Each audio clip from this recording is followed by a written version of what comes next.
Well, thank you for coming along. So the future of digital scholarship, I'm going to address that by talking about the past and then the present, and then I'm glad that people like Mary are here because she's very much a part of the future as I see it. So digital scholarship is like traditional scholarship, but when you're dealing with digital data. So a good example is video. So my work was, as you can read there, primary school students designing and making explanatory animations. So because they had videos, I wanted to show the videos, not just write about the videos.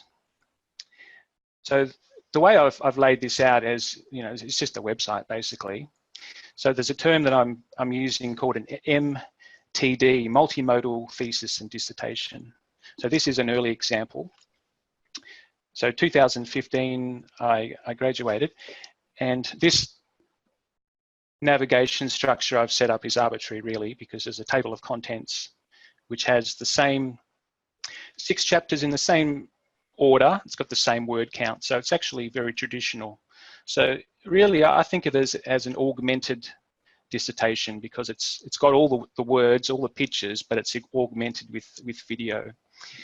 So what I'm talking about today is applicable to other disciplines and certainly to other research areas, but I want you to get a feel for the research that I did, because that's part of the rationale of why I'd want to set it up this way in the first place, because it is more work and you wouldn't do it for the sake of it. So my research question was, in what ways can storyboarding and explanatory animation creation enable students to consolidate their learning? So you can see by my arrows that I had a suspicion there was a connection between the task and the outcome. And the reason I was confident that there was a connection here is because when I did a master's degree through Monash University in Melbourne, it was me doing the animations. And I was doing that to teach musical theory, called it Animating Best Practice. And that was also a multimodal thesis. And at the time, the Monash University, they said, you can't put this on our website, and that's still pretty much true for universities today. They don't want to give file transfer protocol access to students to put things on. So they said, you have to make your own domain name. So that's where the brendanpauljacobs.com came from. So I've had this site since that time. And I'll finish off this presentation with what I'm proposing as a protocol for digital scholarship. So let me show you an actual animation. It's less than a minute, just to give you a feel for the sort of data that we're talking about. So there were 8 students in the study. They worked with me for 1 hour a week during class time for a semester, and it added up to 17 weeks. So they have pseudonyms, but here they're listed by the name of the topic. So this one is stringed instruments. So these are the abbreviated versions and these are the full versions. The abbreviated version is just basically a prior knowledge video, animation, and a director's commentary. But this one, I think it just shows what the animations look like. So stringed instruments, it's the science behind frequency. So it's scientific, the formula is mathematical, and it's musical as well. Stringed instruments such as piano and guitar have multiple strings, but the science behind the pitch of the notes is the same for each string. The pitch of a musical note is measured by its frequency, which is the number of vibrations per second. Variables of length, tension, and mass combine to give each note its frequency. The longer the string, the lower the frequency. The shorter the string, the higher the frequency. The looser the string, the lower the frequency. The tighter the string, the higher the frequency. The thicker the string, the lower the frequency. The thinner the string, the higher the frequency. If you're wondering how they did that, it's just PowerPoint. So you inserted an auto shape. Well, it was a text box. Insert an auto shape or a combination of shapes, and obviously change the color and so on. When you insert a duplicate slide, and make slight variations to the position, there's your frame-based animation, just going between the slides. So the technology they were already familiar with. In fact, the students thought of that. I didn't think of that. So that's basically what we were dealing with. I'll briefly show you the research methodology. So I had 12 sources of data. I've laid them out in a Venn diagram. So some of them the children created, and some of them I created, and some of them we co-constructed. Some of them were reflective, but they were all digital. Even the attendance roll became digital in the end. So it was logical for me to lay them out that way, and that's really important because, like I said, you wouldn't do that otherwise.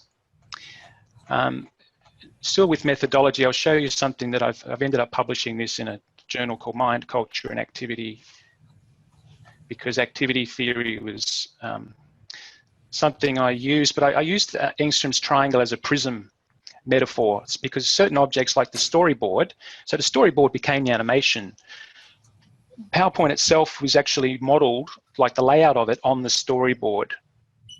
Just the idea of logical sequence of things. So that storyboard or animation was multifaceted. It was multimodal. There's images, the color, the movement, the order, music, sound effects, positioning. That's all part of that.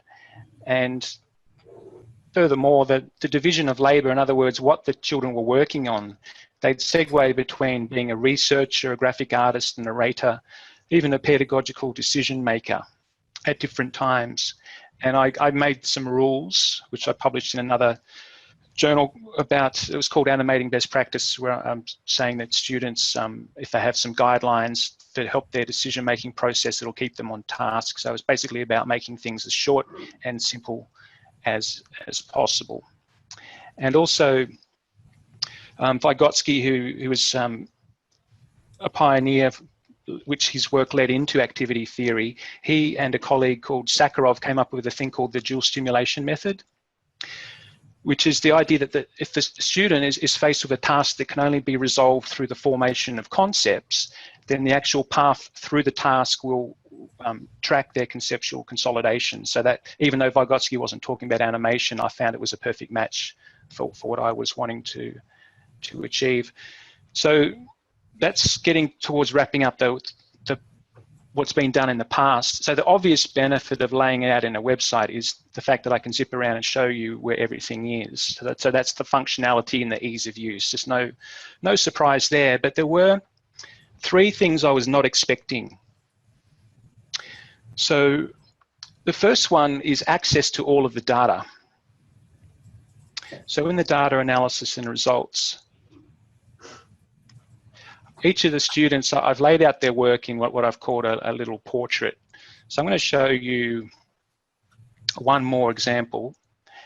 And this student, so her pseudonym's Maria, as in from The Sound of Music, because her topic was, well, I'll let her tell you. I'm doing solfege, and I know nothing about it, except it's a musical thingy, and I think it includes the do, re, mi, fa, sol, la, ti, do. So I like this example. It's very visual. So this student, she missed the first week. She was overseas on a holiday with her family, and she wanted to quit the project because she didn't know where to start, and she felt she was already behind. And I came up with an idea which I shared with her. And I was crossing a line methodologically because I was co-constructing with her by giving her an idea. But the idea was, I said on the plane that you were on, all the windows were the same distance apart, which is like the chromatic scale. If you know music, there's 12 notes in the chromatic scale. The major scale has some notes and doesn't have others. And I said it's like windows being open and closed on an aeroplane. You could use that if you wanted to, and the plane can fly up and down. And she liked that idea and decided to stay. This is what she came up with. The chromatic scale has every note, which is all 12 notes. Each note is the same distance apart, just like the windows on this plane. Imagine that these windows are musical notes in the chromatic scale. A semitone is from one note to the next. A whole tone is 2 semitones. The major scale has only 8 notes. It has the combination of whole tone, whole tone, semitone, whole tone, whole tone, whole tone, semitone. The grid shows the letter names of all 12 notes and all 12 keys. As this plane flies up and down, you can see which notes belong to the scale. Many of the major scales seem complicated because of the sharps involved, and yet they all sound the same. Solfege makes this easier by using the sounds do, re, mi, fa, sol, la, ti, do in any key. Do, re, mi, fa, sol, la, ti, do. So I won't play you her commentary because I'm sort of telling you the behind-the-scenes story, but that's her first attempt at making the grid. So the grid should be 12 notes, 12 keys. And what you can see here is that if you know music, there's between A and B, there should be A sharp or B flat, same note. And what's really, really important is that instead of just having the animation as a finished artifact, I was able to track conceptual consolidation by having all the old versions. And I'll show you how I did that later when I go back to this other screen. But seeing that, so one of my conclusions is this whole process is a diagnostic tool in terms of assessment, because I could see the children's mental models. It was their job to get their mental models onto the screen. And as their animations take shape, it tracks their conceptual understanding. So I would never be able to show you this if each week the students just saved their work and updated their file. So basically they put a different file name in each week, so the old file from the previous week is preserved, and that's how I was able to track the development like that. So that's another image you never saw for the same reason. Now I'm going to go into a different screen, but I want you to see this rubric here because it's bigger on this page, even bigger if I do this than it will be on the screen I'm going to go to. So this rubric, this is a little checklist that I had each week where I was looking to see, are they using the correct terminology? And I just make a little tick on paper and then I upload it later. So are they using the right words? Do they identify the relevant variables in the animation? And that's part of the terminology. If once you've named it, you've identified it. And then what I would consider the pinnacle of conceptual consolidation is, can they articulate the relationship between the variables? And the self-assessment scale was not as important as those top 3. And I'll show you why that is. So let me now go back into the expanded view for each of the students. So it's the same student, Solfege, but this time it's the data that I was putting this together every week. So every row is a week, and every column is one of these sources of data. So there's that little rubric I was talking about. So before, when I was saying access to all of the data, these files, I put them there so I could find them easily, and that they're named, as I said, according to the date. So that's actually 2011 that this data was collected, the 11th of August, 18th of August, 25th, and so on. And then after I'd finished all this, I thought that's quite powerful in terms of credibility of the study, because someone else could come back in and look at the data. So normally in research, as you know, you'll have your raw data and then you'll choose what you want to share. But I've shared the whole lot. All of this is with ethics approval, of course, both from the Department of Education and University of Melbourne, and the pseudonyms are all used, and the metadata in the files means that no students are identified. But all of the data is there, 100% of it. So in terms of confirmability, and also known as referential adequacy, this is something I couldn't have done if it wasn't digital. So that's the first unexpected affordance, as I call it, the first benefit that I wasn't anticipating. A second one is very similar, to do with digital appendices. So I put things in here that I wouldn't have ever planned to put in if it was on paper. There's that master's degree that I mentioned. Things like the debriefing session, or they're videos. But this one, I kept a journal starting in 2008 right up until, so I graduated in 2015, but I felt I didn't need to do it after 2012. So these white ones, I was doing it whenever I felt like making an entry, and the yellow ones I'd committed to doing it every day. So it's just just me writing like you would in a normal journal.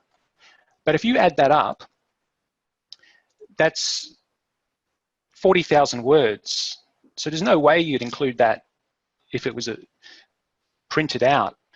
And no one's really going to care to read through that. But I've occasionally gone back and referenced what or what I was thinking primarily if I'm trying to write an article and find exactly what I'd written at the time. So once again, it's virtual. It's not taking up any space. So that's a fairly obvious benefit. But until you've actually done it, you start to realize how useful that can be. So the final one, I'm going to go back to that same page I was on with Maria. Yeah, the final one is, in a sense, the most important one. So there's the rubric again in the corner, but it doesn't matter if you can't read it so much because I've showed it to you. The top one's the terminology, identifying the variables, and the relationship. Now, I honestly don't believe this pattern I'm about to show you. I don't believe I would have seen it any other way. So this page would never have fit onto a page. I mean, this screen would never have fit onto a page. It was always going to be too wide and too long, and that's why scrolling is the only way around it. But as I was scrolling through the page because I was putting something in there, I noticed a pattern that the improvement for each and every child happened in the same order as the rubric was laid out. The first box to move was the terminology, followed by the variables, followed by the relationship between the variables for each and every child. And I thought that's significant. So actually, I published that in an Australian science journal called Teaching Science last year as a theory of learning, saying that that's how the learning actually occurred for each of these students. And I suggest that it's actually a theory of learning simply because I've got the data to show that in my case, or in the case of these students, that's how it was working. So that's well and truly the past. Let's talk about the present. With the very recent past, I presented this at a conference in Denver, Colorado last September, and it was the United States Electronic Thesis and Dissertation Association, USEDTA. So my presentation was called In Search of the Multimodal Thesis, and it was a cheeky title because I wasn't really looking for one. I was looking for one as a precedent for my own work. I wasn't trying to read one. I just wanted to see that someone else had done that, because I thought they must have, but I could never, to this day, could never find one that wasn't in the humanities. So in education, still to this day, it appears that the one I've just shown you is not just the first one, but the only one. So during question time, someone was saying that they like the way it's traditional. So I showed you the table of contents before, saying that it's got all the same content in the same order. Now, what you might be surprised to learn is that I did actually have to print it out. And the most disheartening thing of this whole process, I had to write instructions for a disc in the back with the animations. So the University of Melbourne gave me permission to do it 100% multimodally, but my supervisors, they didn't know how to assess that, how to give me feedback on it. And I didn't want to give up the idea of being multimodal because I knew that one day someone would be able to use this as a precedent, if nothing else. And also, I wanted it to look like what I've showed you today. But that meant I had to do both. So hopefully this precedent will mean that other people can get straight to the multimodal way without doing the other way. Now, this is why I'm glad that Mary was able to come today, because I was talking to her, I've never met her, but through email and Zoom earlier this year, and she was saying that some of her master's capstone projects, or students doing a master's capstone project, they could write a little bit of code, which is basically what I'm after, a little wiki, so to speak, so that if a student was doing a PhD or a master's degree like this, a supervisor could go in and write a comment, or maybe even make a change or whatever arrangement they've got on the screen directly. And I don't believe that's terribly difficult to do, and some sort of search functionality. So if one of her students, because she's in the School of Software Engineering in Brisbane, if they can do that, then us as an institution at CQU, we can be able to say, oh, well, this is what we're doing in digital scholarship. We're not just, yes, can it be done, but this is how we do it. We work in this manner. So that leads us to the future. Let me first show you this slide over here. This is something I want to discuss with you. So I'm going to be presenting this at the AARE conference in Brisbane in December, and there's a journal called the title, A Transdisciplinary Protocol for Digital Scholarship, that's the article, but it's for digital scholarship in the humanities is the journal. So they've accepted this. I just made a couple of changes and sent it off late last week. So that journal proposes this protocol. So I wrote this protocol that the night of my presentation back in Denver in September, when I realized that it seems to be a pioneering one, I thought, well, so what? What are we going to do? Because everyone else most other people at the conference, they were graduate school administrators or librarians that are wrestling with all the rules about how do you give permission for something which is evolving. So here are so protocol as in a guideline. It's not a law that someone must follow, but it's a set of rules that they can consider. So the first one, register your own URL. This is actually the most contentious one. Even one of the reviewers for the journal article said, I don't agree with that first one, because it seems like you're giving away control.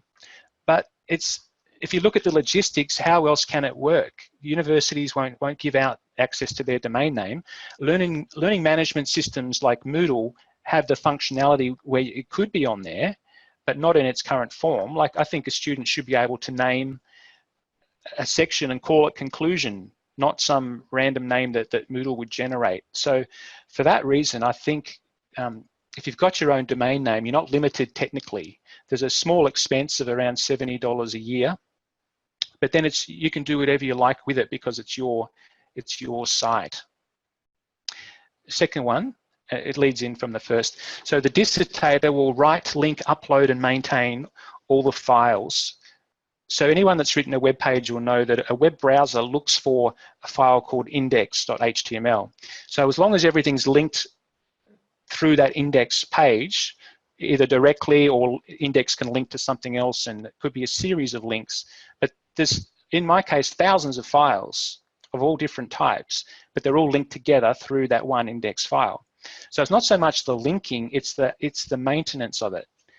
So since I published this, or since I finished it in 2015, within a matter of months, Flash video, which is what I was using at the time, because that was the standard according to YouTube, which is owned by Google, changed to MP4. So I didn't want my site to not work. So I went in and reformatted it all to MP4, changed all the links, and that's when HTML5, so instead of HTM, it was all HTML, just as a file name extension. So those little changes, who else is going to know about it other than the dissertator? Who else is going to have the time to do it or care enough to do it? So by putting the responsibility for that back on the dissertator, I don't think they would be objecting. I think they'd be saying, good, I can take responsibility for the longevity of my work. And the third one is sort of common sense, academic governance. As long as there's a university panel at the beginning with confirmation and at the end, when they defend their work, academic standards are not being lowered or compromised in any way. So final point before I open up for questions. So during this same conference, the keynote speaker was talking, because a lot of the actual presentations were saying beyond the PDF, because if you look for digital thesis or digital dissertation, you'll find millions of them, but they're not what I've showed you. They're PDFs. So President Obama had said, we want higher education to be free and freely available. So people started uploading, and universities started uploading digitized dissertations, but they're PDFs, and there's nothing wrong with that. But if you look for digital thesis or digital dissertation, you'll find one of those. So like I said, around 4.5 million of them. So a lot of these conferences, a lot of these presentations, they're saying beyond that, beyond that. So while I'm listening to this, I thought the phrase came to mind, it's easier to get forgiveness than permission. Now, what I mean by that is, I don't mean forgiveness in terms of doing anything wrong, because I don't believe I've done anything wrong and there's nothing to apologize for. But the point of that saying is not about forgiveness. It's about people that say that or people that have done that. It's because the permission was too hard to get. So currently, many universities think that this is all in the too hard basket. Because how do they get their head around all the intricacies of multimodal publication? So what I'm recommending is just having a precedent that a student can say, yes, it can be done, go ahead and write it. You'll get the same level of supervision. And at the end of the day, rather than putting roadblocks to stop it working, because the fact is new knowledge is new, and you don't know, that the student doing the research doesn't know exactly where the research is heading. But if they want to put it together this way, I don't think they should be hindered because of formats and all these technological changes, and they inevitably work themselves out in the end anyway. So ultimately, as long as it's a good idea and it's heading the right way, I don't think we need to be limiting the possibilities in terms of format.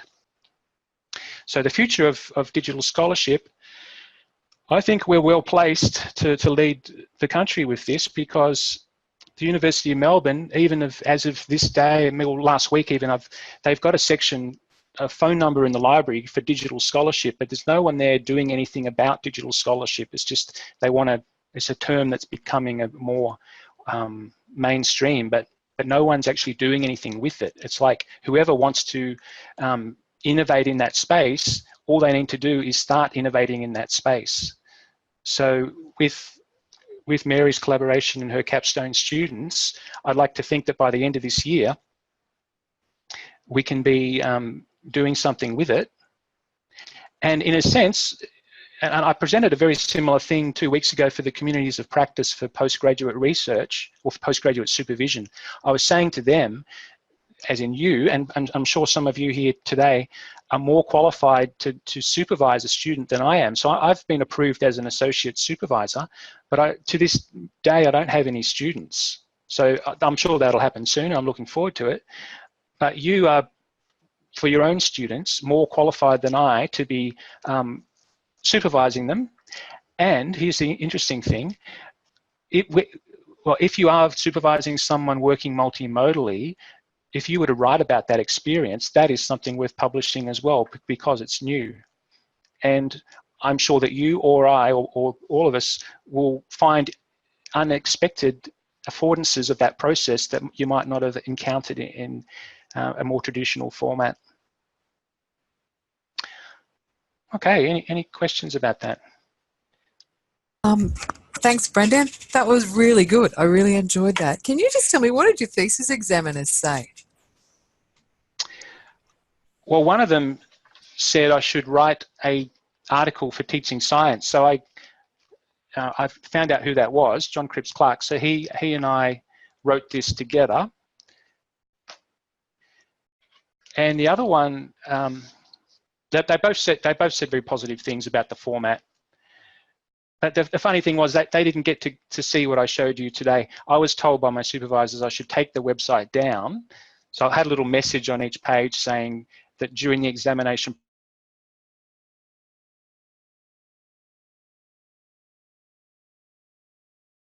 process, this site has been shelved and it will be written paper. But yeah, they were generally very positive about it. And really, it wasn't about this. This is why it might seem like, why am I writing about this now, 4 years later? It's because it was about learning and about animation, and it's about conceptual consolidation. So all my other articles were about that. I'm actually writing a book that's be finished in 4 weeks called Explanatory Animations in the Classroom. And even that doesn't really talk about digital scholarship because it wasn't about that. But now that that's all out of the way, I think it's worth a look at that.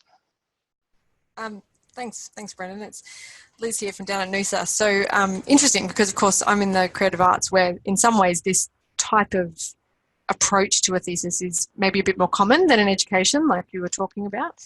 And it reminded me a little bit of, we have that conversation sometimes for our students, whether they're focused on process or product. So for us, for instance, a lot of our students will do this type of a reflective journal, but at no point would they necessarily want the examiners to see all of that in its entirety. They might choose sections of it that go in their exegesis. So we'll have the creative work and the exegesis as kind of two separate things. And I just thought this was an interesting approach. So I've seen some examples where people will put their creative work online because that's the best way to sort of view it, I suppose, for particularly when it's big video works and things like that. How have you sort of thought at this point about, I guess, like IP? Like we sometimes talk about creative work will sometimes be embargoed for a period because someone might be seeking to have it published or to turn it into some other type of more commercially available work. Have you ever sort of thought much about that at this point, or? No, it's a good question, and people have said that before. Are you concerned that you're putting your ideas out there that someone else could run with them? But I'm hoping that people do run with these ideas, in a sense. And I've got all the I've got all the evidence of different files going back chronologically. So if ever there was a case where I had to establish that I'd authored the work, I can do that. But just hearing you speak, then you're quite right. In the creative arts, it's much more common. In fact, even that master's degree I told you about, I got a reduction in the word count. Because you know that phrase, a picture's worth 1,000 words? So I said, well, how many is an animation worth? Because I did get a discount in the word count for that, and rightly so. But in this case, I thought, no, I need to not think of it as a reduction in the word count. But hearing you talk just then, it reminds me of something else that I often wondered. In that, whether it's an examiner or whether it's a supervisor, what if they chose to write a commentary? So like I said, I didn't show you an example of a commentary, but you know what I'm talking about with that. What if actual comments made by the supervisor were left in there deliberately, not all of them, but if as an option, and then as another option, if an examiner chose to write comments directly in there. So once again, I'm not saying that should be how it's done, but it could be how it's done. And wouldn't that be interesting to see 3 levels, from the dissertator, the supervisor, and then the examiner? Or maybe even a view, you could toggle that on and off. There's all sorts of possibilities. Brendan, it's Michael. You alluded to the fact that, of course, these things are difficult because of the view of standardisation. And one thing we know about software engineering and software and digital platforms is that they're so good because there's so many standards, you've got a whole bunch of stuff to choose from. What's going to be the role of trying to be standardised, or is that a concept that actually should be thrown away? So you mean the standards of the internet, like the examples I gave with file formats? Yeah, well, and even just, for instance, to archive a 3.5-inch floppy disk is good, but we now know that, of course, 20 years down the track, they basically become unreadable for a whole bunch of reasons, i.e. the technology was also not available, not just the floppy disk, the drive, for instance, and then actually that particular version of MS-DOS is now lost and, it can't be re-put back together, so therefore it's unarchivable. So, there is this role of being able to standardise products, templates, all that sort of stuff, so that it can be read down the future. I guess it's the sort of thing where you can balance technical anarchy, which presupposes you don't want to keep this sort of stuff anyway. So, but is there a role for standards in this sort of new technology way of doing these sorts of things? Yeah, it's a good question. So when I use that term MTD, multimodal, I'm not, in this article I said multimodality does not mean multimedia, but I am saying web page, because what other interface is going to tie together all the different genres? And you can be sure that there'll always be an internet, and whatever the format is, it's fairly easy to change. So if I was to show you, for instance, my folder that this came from, you'll just see a whole lot of files.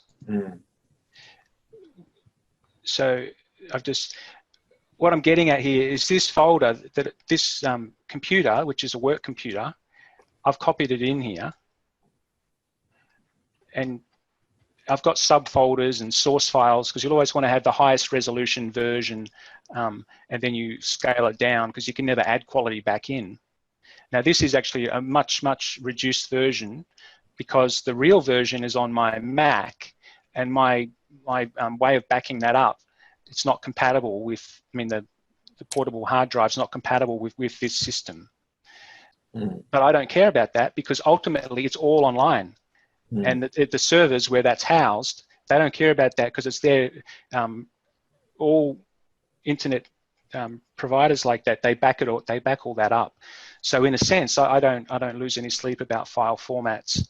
And that example I gave, going to HTML5 and from Flash to MP4, I don't think, I mean, that was a pretty big change all in one hit. And it only took a couple of days to do that. So, I mean, my example would be is that if something was stored in WordPerfect 5.1 vis-a-vis 1995, you actually can't read it anymore. You know, the software wasn't archived, and you actually can't get those files back. That's sort of one example that's being touted around. So, you know, is there a role for trying to get some sort of generic software engineering type standard for all this stuff so that it can be read in perpetuity? So one of the main sponsors at that conference that I talked about in the United States is ProQuest, and that's their job. So for the American government, they're the ones archiving everything, and their job is to make it all preservable for hundreds of years, and they have to keep previous versions of different technology to do so. But once again, because I'm moving beyond a disk and keeping it online, I think in a way you're making it a lot easier. And in a sense, like even those PowerPoint files where the children made the imagery, because that all got saved as an image format like PNG, GIF, or JPEG, and PowerPoint does that 1 to whatever number-wise. So even if, just imagine the PowerPoint was suddenly superseded or unavailable, I'd still have all the source images. So like I said, I think the internet itself is a level playing field for technology, and that's why none of this was software dependent. No, as you said, it's just a philosophical question. So, you know, we have the works of Aristotle, but mainly because we had Islamic libraries and all that sort of stuff, which retain this stuff, unlike other sorts of libraries. And it's just going to be amazing as to what's going to be in 1,000 years' time, what's kept of the stuff that we're doing. It's just one of those intriguing things, I suppose. Yes.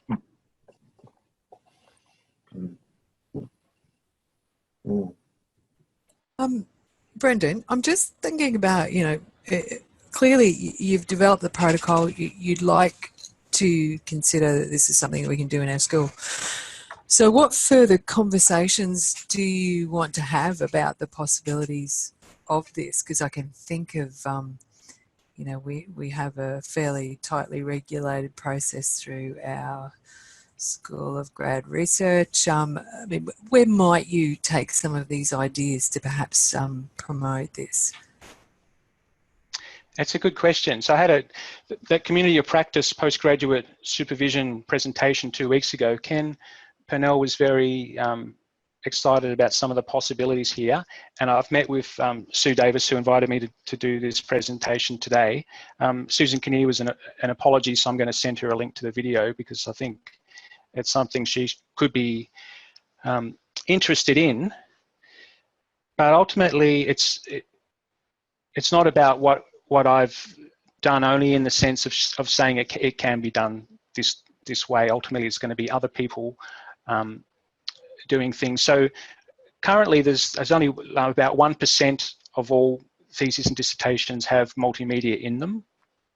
And I'm not saying we should try and raise that number, but when just people being exposed to it, because generally speaking, I think most people know with a PhD thesis, it's only 2 examiners and you're supervisors who may ever read it. So this assumedly would lead to greater exposure, and it might give people ideas for doing something they hadn't considered before. But at the grassroots School of Education and the Arts level, I think today was a good step, just having this opportunity to share what I'm talking about. Because otherwise you could just think, well, what is the point of it? And really the point of it was me being able to present what I wanted to, how I imagined it from the beginning. And if I hadn't done that previously with the master's degree, I might not have thought about that. So now I started the master's degree in 2001, so I've been thinking this way for nearly 20 years now. So to me, it's a very logical way to put something together, but only, as I keep saying, only if you had multimodal data. Otherwise, you wouldn't bother. I must admit, Joe and Brendan, what was intriguing for me about the presentation was the fact that the level of engagement with students. So, I mean, that's a different perspective than what you wanted to present in terms of dissertations, that sort of stuff. But I was intrigued by the level of engagement. So even going down that path might well be useful. Mind you, it's a path that people have been trying to go down for 20 years. But, you know, I was intrigued by the level of engagement that could be generated by using those sorts of tools. So by engagement, you mean the connection with the student? Yeah, that's right. Yeah. Yeah. So I wrote another article about the Vygotsky zone of proximal development. I focused on the proximity, because Vera John Steiner talks about mutual zones. So because in my case, the students could choose their own topic, these weren't topics that I claimed to have any expertise. And if you look at like I said, most of them were science. So there's like molecular naming conventions, the acoustics of stadium design, satellites, solar cell efficiency, these sort of things. So I was learning about those topics with the students, and Vera John Steiner calls that a mutual zone of proximal development, where you're learning with the students. Mm. And something else that was published in this same Teaching Science one is precisely that, where we've got a different model of the zone. So Vygotsky never made a diagram of that.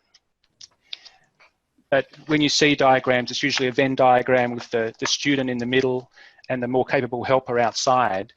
But our diagram, which I could show you on the screen as well, but that's basically it. So you'll see that sometimes they don't overlap. So sometimes the student will know something that I don't, and more often I'll know something the student doesn't. But more importantly, there was a broken line and a solid line. And Vygotsky also said concepts develop. That was his most profound insight, according to him. And we know that concepts can't be learnt in an instant. They take time. So the dotted line is when something hasn't consolidated yet, and the solid line is when it has. So that diagram also reflects not just conceptual consolidation, but how it actually works in the classroom. So the article was talking about proximity as a window into the ZPD for precisely what you're saying, the engagement, because you're actually working with the students and wrestling with the same issues. Yes, well, thank you. I know it wasn't the focus of your presentation. That's certainly the thing that occurred to me a third of the way through, and I thought that's just a magic example of what's being trying to be achieved. But without those various linkages has been very hard to do. Well, thank you so much, Brendan. That was really fascinating. I'm sure everyone's enjoyed that today, and certainly it looks like there might be some ongoing conversations around, you know, your ideas there around the possibilities for that type of thesis, which can only be good for our school. Yeah, one final thing I wrote in this article about assessment, because I know that's the SIG that you're co-convener on. So yeah. It's as if I'd asked the students to provide assessment data and nothing but assessment data. I mean, because that's what they did. What they thought they were doing was making an animation, and that's why they signed up, because the novelty of making an animation. But every single word, thought, and deed is captured as data, because it's digital. So there's in terms of assessment, that was surprisingly helpful too.